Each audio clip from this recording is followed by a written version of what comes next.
মুসলিম শরীফের হাদিসের ভিতরে এসেছে, গভীর রাত্রে, রাতের তৃতীয় অংশে আল্লাহ রাব্বুল আলামিন প্রথম আকাশে আসেন আর ডেকে বলেন, পৃথিবীতে আছো নাকি কেউ গুনাহ করে জীবন বরবাদ করে দিয়েছো, আমার কাছে মাপ চাও।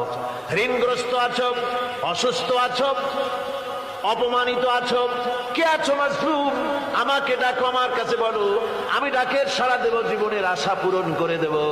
ওই সময় যেই সমস্ত লোকেরা কাঁদে তাহাজ্জুদের নামাজ পড়ে, আল্লাহ জিজ্ঞেস করেন ফেরেশতারা, অমুক অমুক দেশে অমুক অমুক বান্দারা কাঁদে কেন?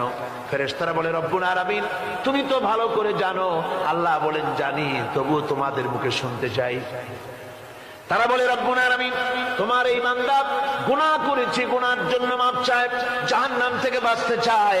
আল্লাহ পাক বলেন, ফেরেশতারা আমার এই বান্দারা আমারে দেখেছে নাকি? বলে দেখে নাই। বলে আমার দোজখ দেখেছে নাকি? বলে না, তাও দেখে নাই। আমার বেহেশত দেখেছে নাকি? বলে না, তাও দেখে